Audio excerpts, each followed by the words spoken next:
இல்லை அமைதியா இருங்க. நான் என்ன சொல்லணும்னு நீங்க நினைக்கிறீங்க? ஒரு அறம் சார்ந்து வாழ்ந்த ஒரு தமிழ் சமூகம் உலகில் முதலாக நாகரிகம் அடைந்த ஒரு பண்பட்ட ஒரு இனத்தை வந்து உலகத்துக்கு எப்படி காட்டியிருக்காங்க. இன்னைக்கு கூட நீதிபதி சுரேஷ்குமார் அவர்கள் வந்து விஷச்சாராயம் குடிச்சு இறந்தவர்கள் 10 லட்சம் ரூபாய் கொடுத்து ஒரு தீய முன்னுதாரணத்தை தமிழ் மண்ணில் உருவாக்கி விட்டார்கள்னு வருத்தப்படும். நீங்க இப்படிதான் பார்க்கணும். இதுவரைக்கும் தமிழ்நாட்டில் வந்து அதிகப்படியாக நிவாரணம்னு கொடுத்த தொகை வந்து இந்த கள்ளச்சாராயம் விஷச்சாராயம் கொடுத்தவர். பயிர் வாடிருச்சுன்னு, மழை இல்லாம பயிர் செத்து போச்சுன்னு விஷம் குடிச்சு செத்தவனுக்கு ஒன்றும் இல்லை. அந்த சமயத்தில் உங்களுக்கு தெரியும் 400க்கும் மேற்பட்ட விவசாயிகள் வந்து வரப்புல இருந்த மரத்திலே தூக்குல தொங்கினெல்லாம் இருக்கு. வேட்டியவே கைராம 450 பேர் மீனவர்கள், 850 பேர் இதுவரை இந்திய கடலுக்குள்ள சுடப்படும். நெத்தியில 10 ரூபா பொட்டு காசு வைப்போம்ல, அந்த காசை கூட நீங்க கொடுக்கல. செம்மரக்கட்டையை வெட்ட வந்துட்டோம்னு நாங்க போனோம். செம்மரக்கட்டையை வெட்ட வந்தோம்னே வச்சுக்கிறோங்க. வயிற்று பசி கூலிக்கு தானே போனோம். சுட்டு கொண்டாடல இதே சந்திரபாபு நாயுடு. 20 பேர் கிடந்தோம்ல. நீங்க கொடுத்த நிவாரண தொகை என்ன? எங்களுக்கு குடும்பம் இல்லை, எங்களுக்கு சந்ததி இல்லை, வறுமையில தானே போனோம். நாட்டுக்குடி தானே. சந்திரபாபு நாயுடு கிட்டையும் நீங்க இழப்பீடு கேட்டு வாங்கியிருக்கணும். நீங்களும் கொடுத்து எங்களுக்கு சரி பண்ணி செய்ய.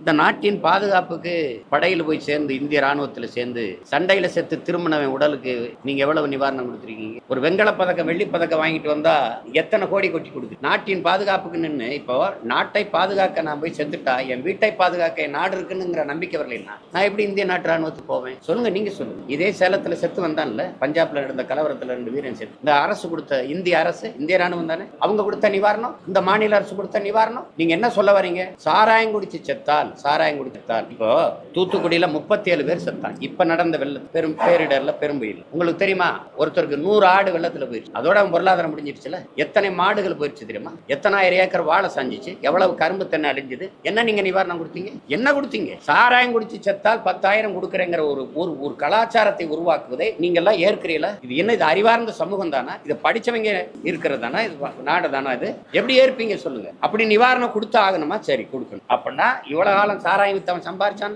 அவன் சொத்தை பறிச்சா, அந்த சொத்தை வித்து அதுல நீ 1 கோடி வந்தா கூட 1 கோடி கூட கொடு ஒரு குடும்பம். நாங்க கேட்டா கேளு, யார் காசு எடுத்து யார்? 9 லட்சம் கோடி உனக்கு கடன். போக்குவரத்து தொழிலாளனுடைய நிலுவைத் தொகை அவன் பிடித்த பணம் 7,500 கோடியா நீ திருப்பி கொடுக்க முடியல. உன்ட காசு இல்ல. சம வேலை சம ஊதியம் ஆசிரியர் பெருமக்கள் போராடுறதுக்கு உனக்கு கொடுக்க முடியல. மருத்துவ பெருமக்கள் செவிலியரின் பணியை நிரந்தரமாக்க முடியல, ஏன்னா காசு இல்ல. அரசு மருத்துவர்கள் பெருமக்களுக்கு வந்து நீ ஊதிய உயர்வு கொடுக்க முடியல, காசு இல்ல. குடும்ப தலைவிக்கே 1000 ரூபாய் தான். குடிச்சு செத்தா 10 லட்சம், அப்புறம் பிக்ஸட் டெபாசிட், அப்புறம் மாசம் 5000. எந்த வேலைக்கு போகணும்? எதுவுமே வேண்டியது இல்லையே. இப்ப நீங்க போய் மருத்துவமனையில படுத்தா, சாராயம் குடிச்சிட்டு படுத்து மருத்துவமனையில வைத்தியம் பாக்குறவனுக்கு 50,000 அறிவிச்சதுனால அவன் கள்ளச்சாராயம் குடிக்கல, ஓன் சரக்கு டாஸ்மார்க் இருக்குல்ல, அதுல வாங்கி குவார்டர் குடிச்சிட்டு போய் படுத்துக்கிறான். ஊதுனா சரக்கு வாட வருது. அப்ப சரக்கு குடிச்சிருக்கான்னு தெரியுது, ஆல்கஹால் பாடியில் இருக்குன்னு தெரியுது. அது என்ன சாராயம்? அதுக்கு போய் ரிசர்ச் பண்ணிட்டு இருப்பீங்களா? டெஸ்ட்டுக்கு அனுப்பிக்கலாம் லேபுக்கு. அவன் 50,000 வந்து படுத்து கிடக்கு. குணமாயி போனா 10 லட்சம் கொடுக்குறான்னு வீட்டுல மிச்சம் இருந்ததை கூட சேர்த்து போயிட்டான். என்ன ஆட்சி முறைன்னு பாரு. இதெல்லாம் திராவிட மாடல்ல வருது. இது பீகார்ல நடந்தது. நிதிஷ்குமார் சொன்னது நிதிமா, கள்ளச்சாரம் குடிச்சு செத்தாலாம் நான் நிவாரணம் தர முடியாது. உன் யார் போய் குடிக்க சொன்னது? நீ கொழுப்படுத்து குடிப்பேன், அவன் பணத்துக்கு கொழுப்படுத்து போய் பணம் சம்பாதிக்க விற்பான். நேத்து இன்னைக்கா நடக்குது? ஏங்க, ஒரு புயல் வருதுன்னா ஆய்வு செய்து ரெட் அலர்ட்னு போடுற, ஆரஞ்சு அலர்ட்னு போடுற. அங்க ஏற்கனவே மரக்கணத்துல செத்துட்டான் 19 பேரு. 1,90,00,000 நீங்க கொடுத்துட்டீங்க. அப்பவே நீங்க எச்சரிச்சு, நீதிபதி கேட்கிறாரு, அப்ப நாடங்கு நீ எச்சரிச்சிருக்கணும்ல. அந்த மரணம் உனக்கு முன்மாதிரி. அது தெரியாம நடந்துன்னு சொல்லுங்க, நான் ஒத்துக்கிறேன். இது தெரியாம நடந்துருச்சுன்னு எப்படி சொல்றீங்க?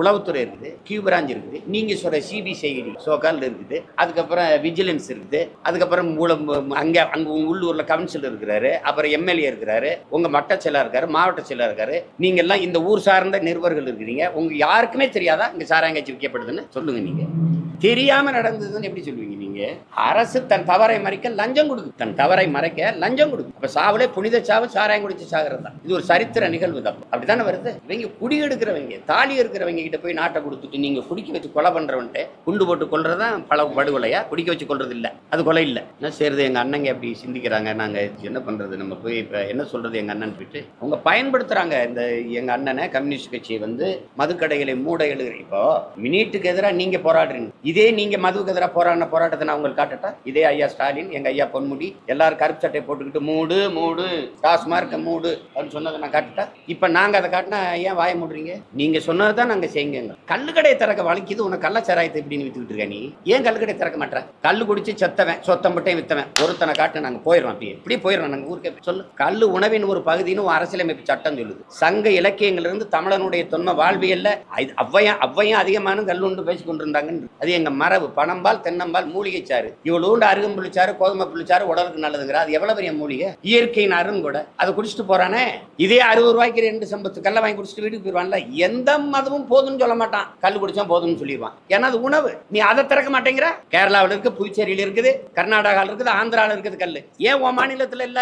ஏன்னா ஏன் இல்லைன்னா உங்க 2 பேருக்கும் ஃபேக்டரி. சாராயம் காய்ச்சறது நீங்க, அந்த ஆலையில வந்து சரக்கு எடுக்கிறது குறைஞ்சிரும். டாஸ்மார்க் வியாபாரம் அரசு கொண்டு போகுது.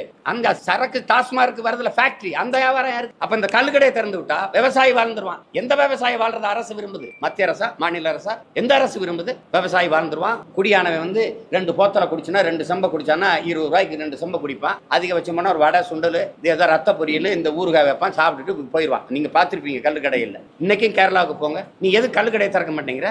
ஏன்னா உன்னுடைய ஃபேக்ட் இங்க மிடாஸ் இருக்கு, அங்க பெரிய 2 எல்லாருக்கும் இருக்கு. அம்மா கனிமொழியாருக்கு பேசுனதே இருக்கு. நாங்க ஒரு ஆட்சிக்கு வந்தால் எங்க திமுகவிலே அவங்க சார்ந்த ஆலைகளும் மூடப்படும், டாஸ்மார்க்கும் மூடப்படும். இதெல்லாம் எனக்கு ஒண்ணும் கிடையாது. அளவு கடந்த கோபம் தான். இவங்களை ஒழிக்காம இந்த நாட்டை சரி செய்ய முடியும்.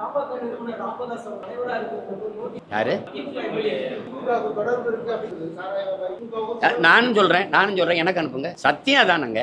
உங்களுக்கு தெரியாம நீங்க உங்க தொகுதியில சாராயம் காய்ச்சுனா நீ எதுக்கு மேலே வருக? எதுக்கு இருக்க? அந்த பொட்டலத்தை நீ ஒண்ணு வாங்கி குடிச்சிட்டு பாடு. உனக்கு என்ன பிரச்சனை? எதுக்கு இருக்க நீ? எதுக்கு இருக்க நீ சொல்லு. எதுக்கு எம்எல்ஏ வருக?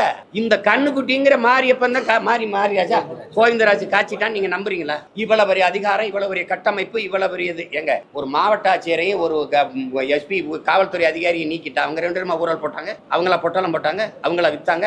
2 பேரையும் பணியிட நீக்கம் செஞ்சு ஒருத்தரை பணிமாற்றம் செஞ்சுட்டா அதோட முடிஞ்சிருதா? இந்த வேலை எத்தனை நாளைக்கு செய்வீங்க? ஒரு சிந்திக்க தெரிஞ்ச ஒரு எழுச்சி மிகுந்த இளைஞர் கூட்டம் வந்துருச்சுனாவது இன்னும் அதையாவது கவனிங்க. உதயசூரியனுக்கு வசந்த் கார்த்திக்கும் தெரியாம சாராயம் காய்ச்சிட்டான் அவன். இந்த கண்ணுக்குட்டி, இந்த கோவிந்தராஜ். நீங்க சொல்லுங்க.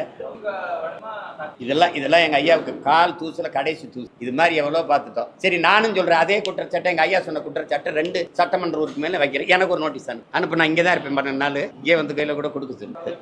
எதையாவது கரை படிஞ்சிருச்சுன்னா விம்ங்கிற ஒரு பவுடர் இருக்கு, அதை போட்டு கழுவணும்.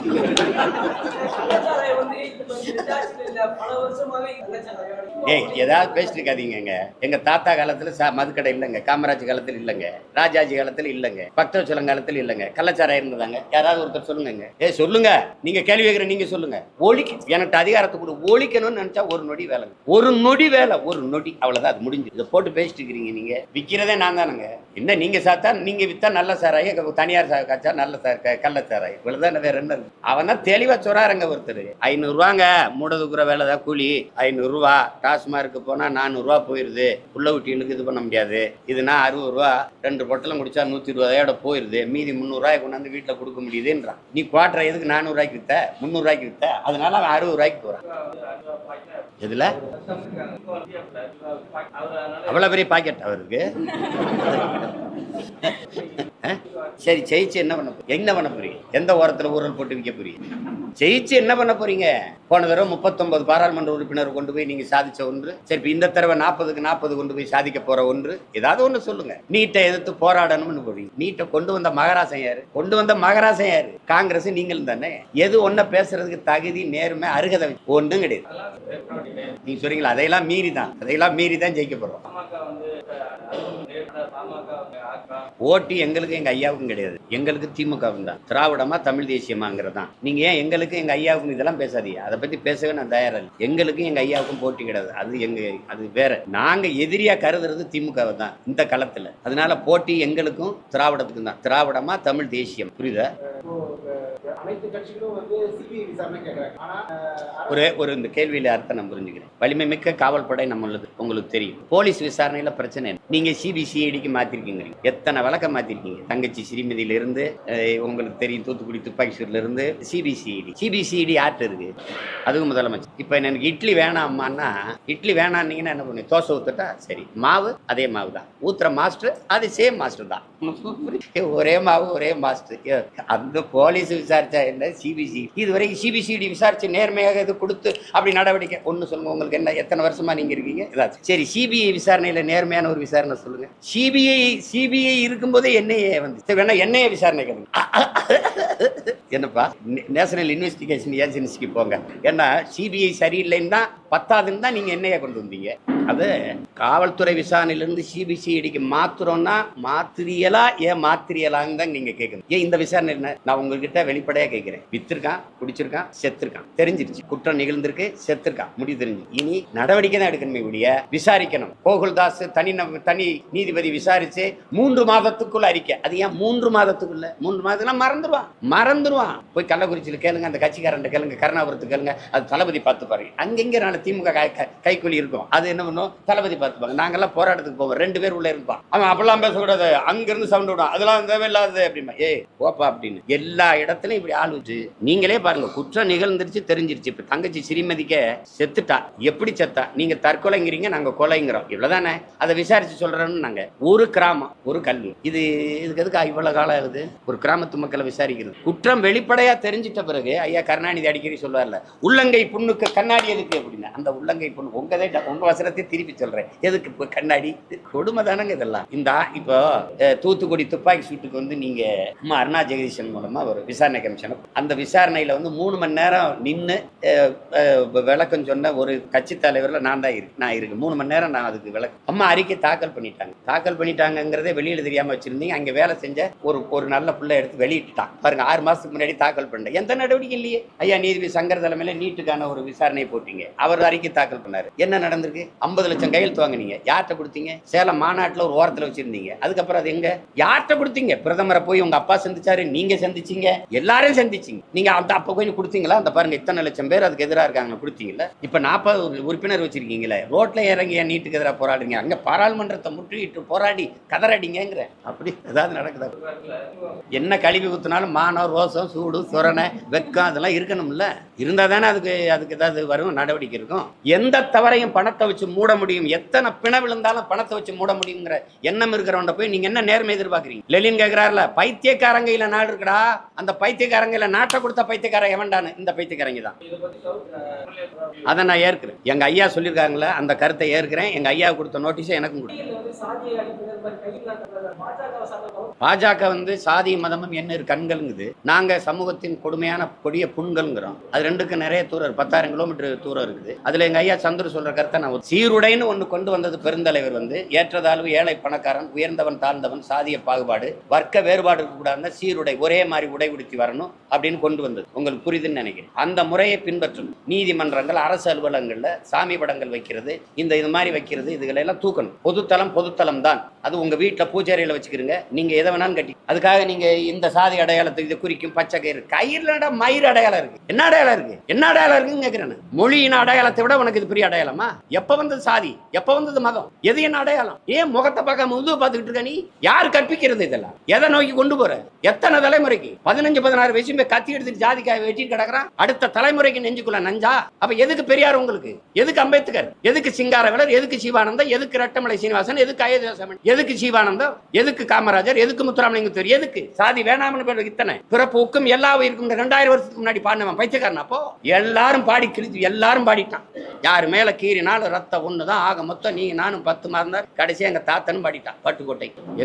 என்ன நடந்திருக்கு? மாறுதல். முன்பு புத்தர் வந்தார், பிறகு இயேசு வந்தார், அப்புறம் காந்தி வந்தார். என்னென்னமோ சொன்னாங்க, எழுதி வச்சாங்க, எல்லாத்தையும் தான் படிச்சீங்க, என்ன பண்ணி கிழிச்சிங்கன்னு கேட்டார் பட்டுக்கோட்டை நம்ம தாத்தா. அவங்களெல்லாம் கிழிச்சு ஒரு எரியிற காலம் எங்களுக்கு ஒரு நாள் வரும்ல.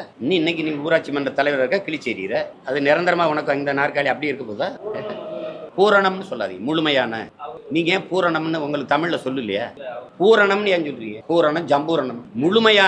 முழுமையான மது விளக்கு வேணும். எங்க அண்ணன் கேட்கிறாருல, அது பல காலமாக தான் வலியுறுத்துறோம் சாதிவாரி கணக்கெடுப்பு தான் வலியுறுத்துறோம். நாங்கள் இங்கிட்டு வலியுறுத்துறோம், அவங்க அங்கிட்டு வலியுறுத்தும். மத்திய அரசு எடுக்கணுமுங்க.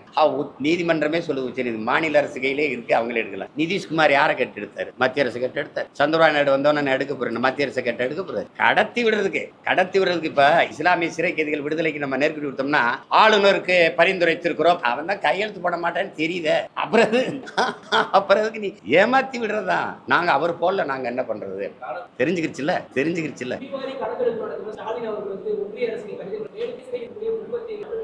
எங்க இமெயில், இன்டர்நெட், இன்ஸ்டாகிராம்லாம் வந்த காலத்துல போஸ்ட் மாஸ்டரை கொண்டு நீங்க முதலமைச்சர் ஆகினீங்கன்னா நான் என்ன பண்ண? ஒன்னு போஸ்ட் மாஸ்டர், இல்லைன்னா சாராய தொழிலதிபர். இந்த கள்ளச்சாராய கள்ளச்சாராய குறிச்சியா மாத்திர தவிர நீங்க சாதிச்சது என்ன? சொல்லுங்க, என்ன இருக்கு சொல்றதுக்கு? இதை சொல்வதற்கு இருக்கா உங்களுக்கு மனசாட்சி? அதான் எங்க கேள்வி. நீங்க சொல்லுங்க. இப்பதானே வந்திருக்கோம், 12 நாள் இருக்கு, பெரிய கச்சேரி இருக்கு. ஒரு கேள்விக்கு பதில் இருக்காது. கடைசிக்கு விலை ஏறும். 5000 10,000 வரைக்கும் ஒரு ஓட்டுக்கு போக வாய்ப்பு. ஏன்னா ஒரு அமைச்சர் 20 கோடி போடணுமா, அது எல்லா அமைச்சரும் இங்க வரணுமா. அது முதல்ல கொஞ்சம் அமைச்சர்கள் வேலை செஞ்சா போதும்னு நினைச்சிருக்காங்க. சீமா வேற நிக்கிறான். ஒருவேளை அதிமுக தேமுதிக அவனுக்கு போட்டுருச்சுன்னா என்ன பண்றதுங்கிறதுனால இப்ப 20 கோடி முதலீடு பண்ணி ஒவ்வொரு அமைச்சரும் வேலை செய்யும். இருட்டு வீட்டுக்குள்ள திருட்டு கோழி பிடிப்பாங்கல்ல, அந்த கதை தான் நடக்கும். யாராவது வந்து எங்களை மாதிரி மேடையில் நின்று என் தங்கச்சி போல எங்களை போல நின்று பேசப்படும்னா என்ன? பணம் அள்ளி வீசப்படும். ஏன்னா கள்ளச்சாராய சாவு வந்து எங்களை பாதிக்கல அப்படின்னா அவங்க காட்ட வேண்டிய கடமையும் பொறுப்பும் தார்மீகமும் அவர்களுக்கு கையளிக்கப்பட்டிருக்குது இல்லையா? ஏன்னா அவங்க சத்தியவான்கள், உத்தம புத்திரர்கள். அதில் உங்களுக்கு ஏதோ எரிச்சலா இருக்குன்னு நினைக்கிறேன். தம்பி அண்ணனை வந்து பாசத்திற்கு அன்பிற்குரிய அண்ணனுக்குன்னு சொல்றதுல உங்களுக்கு அவ்வளவு பிரச்சனை இருக்கு. ஏங்க அவர் ஒரு கட்சி தலைவர், அவர் ஒரு புகழ்பெற்ற நடிகர், நான் ஒரு கட்சி தலைவர்னு இருக்கிறேன்னாலும் நாங்க 2 பேரும் அண்ணன் தம்பிங்கிறதா தெரியுமா தெரியாதா? அண்ணன் இல்லைன்னு ஆயிருமா, தம்பி இல்லைன்னு ஆயிருமா? ஒரு பாதை, நான் ஒரு பாதை இருக்கலாம். என்ன சரி, பார்த்து இறந்தவர்களா உயிர்ப்பிச்சிட போறாங்களா? அதெல்லாம் ஒண்ணும் இல்ல. எப்பவுமே தவறை ஒத்துக்கொண்டு தொடர்வண்டி விபத்துக்கு பொறுப்பேற்று விலகிய மத்திய லால்பகதூர் சாஸ்திரி மாதிரி தலைவர்களா இருக்கிறாங்க. குறைஞ்சபட்சம் சட்டமன்ற உறுப்பினர்களாவது விலகி இருக்கலாம்ல. என் தொகுதியில நடந்துருச்சு, நான் அதுக்கு வருந்துறேன் அப்படின்னு விலகி இருந்தா அது ஒரு நேர்மையாவது பார்க்கப்படும். நீங்க நான் திரும்ப திரும்ப கேட்கிறேன், கண்ணுக்குட்டிங்கிற அந்த கோவிந்தராஜா, அவருடைய அம்மா ஜானகியா, விஜயா, இவங்களை பார்த்தா இவங்க இவ்வளவு பெரிய அதிகார கட்டமைப்பை மீறி இந்த கள்ளச்சாராயத்தை வித்திர முடியும்னு உங்களால நீங்க நினைக்கிறீங்களா? எதுவுமே தெரியலையேன்னு சொல்றதுக்கு எதுக்குங்க ஒரு அதிகாரம்? எதுக்கு இவ்வளவு படை, இவ்வளவு நிர்வாக கட்டமைப்பு, இதுக்கு ஒரு முதலமைச்சர், இது உளவுத்துறை, இதுக்கு ஒரு உள்துறை, இதெல்லாம் நீங்களே யோசிச்சு பாருங்க. விலகிட்டார், சகிக்க முடியல, போயிட்டாரு அவர். அதானே? இல்ல ஆமா, அதுக்காக தான் போனேன்னு சொல்ல முடியுமா? அதுக்காக எல்லாம் போறதுன்னு சொல்றதுக்கு சீமான் மாதிரி எல்லாத்துக்கும் துணிஞ்சு நிக்கிறாளா? அதிகாரி அவர் எவ்வளவு நெருக்கடி இருக்கும். எங்க அண்ணன் கமலஹாசனுக்கு இது தேவையா? ஏன் வந்து பேச வேண்டியது அவசியம் வருது? அந்த கருத்தை எப்படி பாக்குறது? எல்லாரும் என்கிட்ட கேட்கறாங்க, என்னங்க ஆச்சு உங்க அண்ணனுக்கு, எங்க அப்படி பேசிட்டு இருக்காரு? நான் போய் அவர்கிட்ட என்ன, நாங்க சிறு வயதுல இருந்து அவரை நேசிச்சு மதிச்சு வளர்ந்த பிள்ளைகள் நாங்க. அவருக்கு இனிமே ஒரு புகழ் வேணுங்கிறதெல்லாம் இல்ல. அவர் அளவுக்கு புகழ் பெற்ற இங்க ஒன்னும் ஒரு கலைஞன் ஒன்னும் இல்ல, ஒருத்தர் இல்ல. அவர் உலக புகழ் பெற்றுட்டாரு. ரெண்டாவது அவர் சொல்ற கருத்தை பாருங்க. குடிக்காதீங்கன்னு சொல்ல முடியாது, அது கொஞ்சமா குடிங்க, அளவா குடிங்க. அப்பனா என்ன பண்ணும்? எங்க அண்ணன் மாதிரி ஒரு 50 பேரை போட்டு அளந்து ஊத்துங்கன்னு சொல்லுங்க. அளந்து அதை எங்க அண்ணன் தான் தொடங்கி வைக்கணும். ஏங்க அவன் குடிக்க போறான், அதை படிச்சுக்கிட்டா இருப்பேன். படிச்சுக்கிட்டு என்ன அப்படியாவது படிச்சுட்டு என்னத்தையாவது சொல். ஐயா ஸ்டாலின் வந்து சிறாரு பாருங்க, எனக்கு ரொம்ப வேதனையா இருக்கு, எனக்கு தூக்கமே வரல. ஒன்றும் இல்லைங்க, அந்த பொட்டலத்துல போடுங்க, நல்லா நிம்மதியா தூங்கலாம்ங்கய்யா, ஒரு பிரச்சனையும் கிடையாது. அது யாரோ ஒரு சார் அடே மாப்பிள்ள அங்க போகாத, ஒன்றும் கிடையாது, இங்கே வா டாஸ்மார்க் ஒன்றும் கிடையாது, சாராயம் 10 lakhs உடனே கிரெடிட் ஆயிருமாடாங்கண்ணா. இன்சூரன்ஸ்லாம் என்னங்க, அதெல்லாம் மாசம் மாசம் நம்ம கட்டிட்டு செத்ததுக்கு அப்புறம் தருவாங்க. இது இமிடியேட்டா கிரெடிட் ஆயிருமா 10 lakhsங்கிறான். நீங்க எல்லாம் தான் நான் இதை சாடி பேசணும். ஒண்ணு எனக்கிட்டே கேட்டுக்கிட்டு இருக்கீங்களே, நீங்க எல்லாம் விமர்சிக்க மாட்டீங்களே, என்னத்த பேசுறீங்க சும்மா?